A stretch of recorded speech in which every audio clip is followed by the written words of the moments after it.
Hey everyone, Tim Schofield here, and I did just get the brand new iPhone XR, and I have it right here. This is the blue coloring, and the amount of people I've heard say iPhone XR has just been insane. So many people have called it the XR.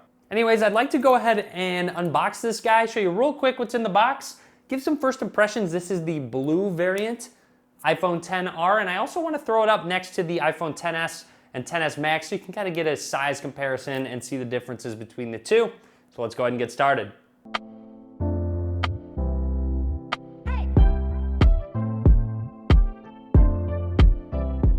Let's get started. So here is the XR right here. I have noticed that the writing and the Apple logo is tinted a little bit blue, so I'm guessing all the other colors will have different colored writing right there. On the back, I did get the 64 gig model, and here we go. Let's get started. So taking off the wrapping, very simple process. And then if we go ahead and open it up, designed by Apple in California, very classic. Set that to the side because here is that phone. Flipping it over, there is that blue coloring. Definitely a lighter blue, almost like a sky blue. And I will set that to the side as well for just a second while we take a look at what else comes in the box. Our AC adapter, which is not fast charging, just a little guy, unfortunately. Hate that I have to be upset about that every time I open one of these boxes. Nice that it does come with headphones though, which are lightning connector headphones. They're standard ones. These don't fit in my ears, so they are actually worthless to me. They just can't stay in my ears. Plain and simple as that. Then we also have the USB Type A to lightning connector. Again, wish it was USB Type C. And that's about it. No dongle, anything like that in this packaging. So if you have 3.5 millimeter headphones and want to use them, you're gonna have to buy a dongle, or of course, just use the included headphones. And of course, can't forget what is in this. Hello, get starting guide, a SIM ejection tool right there, a couple of the Apple logo stickers, and that's about it. Now that we have everything unboxed, let's go ahead and take the wrapping off the phone. Very simple. Just a one-piece protector on the device. Let's go ahead and press and hold the power button. A little cool to the touch at the moment. It does have those aluminum sides. And of course, the glass back. Now with the back, just says iPhone right there, reflective logo and text.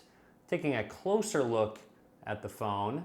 Down at the bottom, of course, the lightning connector for charging, speakers and microphone. Moving along to the right side is where that SIM slot is housed. On the right side, you do have that bigger than usual power button.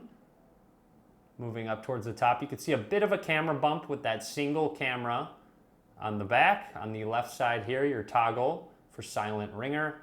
Volume rockers, that's about it. And then here's just a closer look at the back of the XR, getting a close look at that single camera as well. It does have a very premium feel to this device, I have to say. And then flipping it over on the front, looks like a bit more bezels than the newer models that are out, even the iPhone X. And then of course, you have that notch up top. Anyways, I will run through the startup process, only talk about anything that is noteworthy. And yes, the XR does have the Face ID, no fingerprint scan or anything like that. Seems to be the trend Apple is going with all their devices, of course, the 8 and 8 Plus having that fingerprint scanner. Now, let's go ahead and set it up real quick. How to set up, position your head in the camera frame. Let's go ahead and get started. You'll see here I am next to the camera that is in my way. But very simple process. That is all I needed to do. First Face ID scan complete. Move your head slowly to complete the circle. Let's do it one more time. It's very quick. Second Face ID scan complete. And it is now all set up, ready to go. Let's continue through the process. I would like to add that the XR does still have True Tone display with its 6.1-inch LCD Retina display. So you'll see here, tapping on it just gets rid of that ambient light filter, makes it a little bit cooler in terms of color. And with that LCD display, it's not even a 1080p display. The resolution is actually 1792 by 828, which is fairly low, which is of course why this is more of a budget device.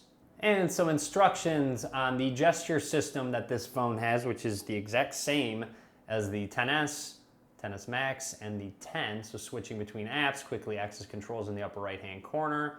And that's about it. Welcome to iPhone. Swipe up to get started. Right away, very noticeable, the bezels on the side, of course, are definitely a little bit bulkier than other models. I'll show that off in just a second. This is the 64 gigabyte model. They do have higher models for storage. I do want to jump into settings and go into storage like I do in all my unboxing videos. You'll see 11.3 gigs out of the 64 gigs is used on the XR. Now again, through those gestures, you swipe up and pause to get to your recent apps. You can swipe up to close those specific apps. You can also just swipe up to go all the way back home. And then if you want a quick swap between apps, let's say you're in a couple apps, you just go ahead and swipe down at the bottom left and right to quickly swipe through all of those open apps or those recent apps that you have. And also noteworthy about this device, it does not have 3D touch, so it's not pressure sensitive in terms of the display, which is a bit of a bummer in my opinion. I'm a big fan of 3D touch actually. Some people might not use it. I use it all the time on my other devices. Now this is a 12 megapixel lens on the back, which is also capable of 4K 60 frames a second recording, which is great that Apple still included that. And let's go ahead and open up the camera app. And here we go, standard camera app look and feel. Just going through, snapping some quick pictures so you can see that shutter speed. Also, all the modes on the side, you do a video slow-mo, you have a time-lapse mode, and then of course you do have portrait mode to essentially use software to blur that background. So more testing on that, of course, coming soon. It says no person detected, square, and a panorama shot mode. And as promised, a bit of a comparison, XS Max, XS, and XR. Let's go ahead and grab that XS. You can kind of see a size comparison. You'll notice the XR is taller, it's also wider. So if I go ahead and put the screens together, line those bottom left-hand corners up, you'll see it is not only taller, but it is wider. So a bit of a bigger footprint, of course, and you will notice just less bezels. So if I open up a display here, you will see here that the bezels just seem a little bit bigger on the XR. And then of course a comparison between the XS Max and the XR.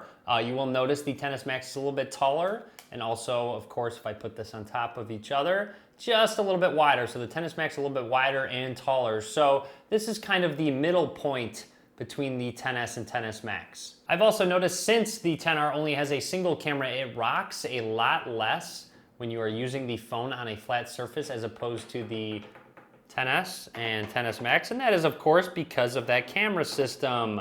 The XR only having a single camera versus the dual cameras on the other two. And of course, here's a look at all three of the backs. I am starting to really like this blue color actually. Just a little bit different, a little more unique than the XS colors. However, I do like this gold color too, don't get me wrong. Now, of course, similar look aside from that dual camera system. Of course, that flash is in a different spot, but very reflective, very fingerprint heavy on the backs of both. And there's actually one slight difference about the bottom of these phones. And if you look very closely at the bottoms, you will see that that lightning cable on the XR is just a little bit off center as opposed to the one on the XS and XS Max. Really not a big deal, but it is a little bit different. Next up, let's test out that Face ID. I'm going to actually lock the phone, unlock it while looking at the phone, and you'll see there up at the top that padlock did unlock. Let's go ahead and try it one more time. I'm not looking, I'm gonna swipe up and look down,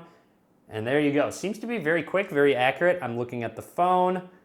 That padlock just unlocked as well, so seems to be very accurate and quick. As expected, Apple does an amazing job with their Face Unlock. And yes, it is a bit of a learning curve, so if your phone is on your desk, no, it's not going to recognize your face. You're gonna have to lift it up, tilt it towards your face. I find that in bed, it's a little difficult and iffy at times if it's going to find my face. But other than that, it seems to be very quick, very accurate in a lot of scenarios, depending on if you're actually looking at it or not. But overall, that's about it. That is everything I wanted to cover on the iPhone XR. Hopefully you enjoyed the video. If you did, click that thumbs up. Be sure to subscribe as well for more content. And as always, guys, thank you very much for watching.